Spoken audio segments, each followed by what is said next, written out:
का भविष्य देखना चाहते हैं, यानी कि ये डायनेस्टी पॉलिटिक्स की तरफ पीएम मोदी का इशारा है कि अगर अपने बच्चों की विकास के लिए जो दल वोट मांगते हैं उनको वोट न देकर भाजपा को वोट दें।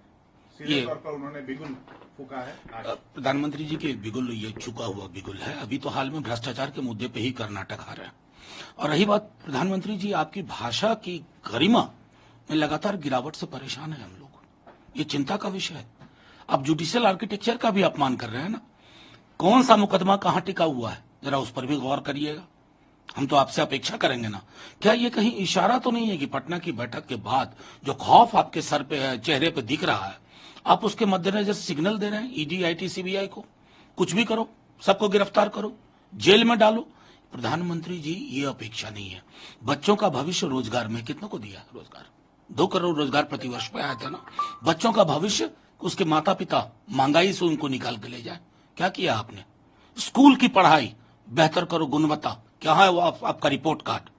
आप बोलने के धनी हैं, लेकिन उसमें भी गड़बड़ा जाते हैं। अभी आप अमेरिका गए, एक सीधा सवाल हुआ जमीनी, पहली बार 9 वर्ष में आप फंबल कर गए। तो प्रधानमंत्री जी, पॉलिटिकल लड़ाई पॉलिटिकली लड़िए, लीगल मामला रहने दीजिए, लेकिन आप जिन जिन चीजों का हवाला दे रहे हैं ना, वो आपका खौफ दर्शा रहा है। आपकी राजनीति की जमीन खिसकती मालूम पड़ रही है आपको, एंड राइटली सो। वो आपको परेशान कर रहा है। उन्होंने अपने भाषण में ये भी कहा है कि देश में जितने भी राजनीतिक दल हैं वो अपने बच्चों की भविष्य के बारे में सोचते हैं, अपने परिवार के बारे में सोचते हैं। उन्होंने जिक्र किया बिहार के लालू प्रसाद यादव और उनके बच्चों पे, आपके नेता पे उन्होंने सीधा हमला किया है। नहीं, हम क्या ताज सौंप रहे हैं क्या? लालू जी ने ताज सौंप दिया क्या तेजस्वी जी को? चुनाव हुआ, आपने 25 हेलीकॉप्टर झोंक दिए प्रधानमंत्री जी, वहीं घर बना के आप भी रह रहे थे, क्या हुआ आपको? 17 में चुनी हुई सरकार को आपने चुरा लिया और हमने रिवर्स लोटस करके दिखा दिया अगस्त 2022 में। तब से आप बंद मुकदमे खुलवाने लगे हैं प्रधानमंत्री जी। हमें सब पता है, एक एक चीज पता है। और रही बात परिवार और बच्चों की, प्रधानमंत्री जी एक बार कैलेंडर देख लीजिए अपने दल के कैलेंडरों का, आपको सब समझ में आ जाएगा। एक है कि 24 से पहले पूरा करें, जिसका नाम है यूसीसी। उन्होंने ये एक इशारा दिया है कि एक संविधान और घर में 2 कानून नहीं चलेंगे। देखिए, प्रधानमंत्री जी को संभवतः उनके सलाहकार अच्छी सलाह नहीं दे रहे हैं आजकल। यूसीसी को पहले पढ़ना होगा ना प्रधानमंत्री जी। आप 21वें लॉ कमीशन की रिपोर्ट को पन्ना दर पन्ना बिना किसी के सहयोग के पढ़िए, शायद सहयोगी आपका नुकसान कर देंगे। और जो हमारे संविधान सभा की बैठकों में उस पर जिक्र हुआ था, आप इसको डॉग विसिल बनाना चाहते हैं। प्रधानमंत्री जी, हिंदू मुसलमान का मसला ही नहीं है। ट्राइबल कस्टम्स का क्या करेंगे? विविधता भरा देश है ये। हिंदू धर्म के अंदर ही जितनी विविधता है, आप उसको खत्म कर देंगे। मैं हिंदू हूं, हो सकता है बहुत सारी परंपराओं में केरल के हिंदू से भिन्न हूं, उन तमाम रवायतों को आप खारिज कर देंगे। और मैं तो बार बार कहता हूं कि एक बार गौर से आप बैठिए, आपको पता चलेगा। जैसे छोटी चीज बताओ, हिंदू धर्म में विवाह सेक्रेमेंट, इस्लाम में कॉन्ट्रैक्ट, ये विविधता इस मुल्क की थाती है। वो जो बहस पढ़िएगा ना संविधान सभा की, उसमें साफ जिक्र है इन चीजों का। तब लोगों ने कहा कि आर्टिकल 44 में रखो इसको, डायरेक्टिव प्रिंसिपल्स में, कि हालात बेहतर होंगे। आपने तो हालात और बदतर करके रख दिए।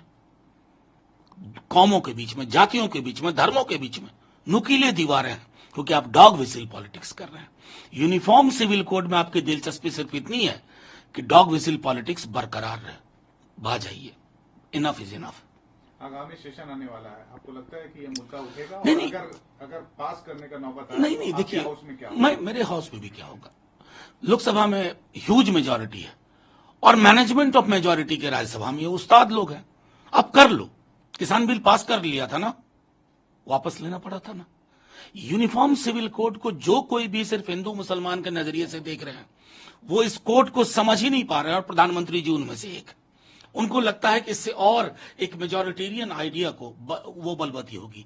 आज का मेजोरिटी भी जो है ना, रोजगार ढूंढ रहा है, नौकरी ढूंढ रहा है। आप नाकामयाब रहे हैं प्रधानमंत्री के रूप में। भले आप ताली बजवा लीजिए, एयरपोर्ट पे ऑर्केस्ट्रा लगवा लीजिए, लेकिन एक पीएम के रूप में जिसमें सबका भरोसा हो, जिसका हृदय विशाल हो, उस मानक पर आप चूक गए।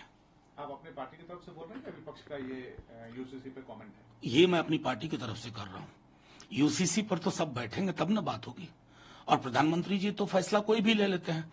उन फैसले जिनसे फासला भी बढ़ता है वो भी वो लेते हैं। लेकिन उनको भी ये जानना चाहिए ना कि हमेशा के प्रधानमंत्री नहीं है। ये देश अपने को रिट्रीव कर लेगा, रिपेयर कर लेगा। नुकसान बहुत हुआ है। विपक्षी दलों की बैठक होगी यूसीसी की? जाहिर है कि वो तो हर सत्र से पहले होगी। एक आखिरी सवाल, उन्होंने आज ये कहा कि एक गारंटी देता हूं मैं देश को, जितने भी भ्रष्टाचारी उनको जेल भेज के रहूंगा। अच्छा, वो गारंटी नहीं दे रहे थे, वो सीबीआई ईडी के डायरेक्टर वगैरह को इशारा कर रहे थे कि भाई अब पॉलिटिकल लड़ाई मुझसे हो नहीं पा रही है, मेरे बूते में नहीं है, अब तुम लोग संभालो इस लड़ाई को। और कमाल है, गारंटी वहां से दे रहे थे जहां 50% कमीशन का मामला चल रहा है। 40% कमीशन पे कर्नाटक हार के आए हैं प्रधानमंत्री जी। और जिस मंच से बोल रहे थे उस मंच पे बैठे हुए दिग्गजों पर 50% का है। तो प्रधानमंत्री जी, आईना रखना बड़ा जरूरी है। लगता है आईना रखना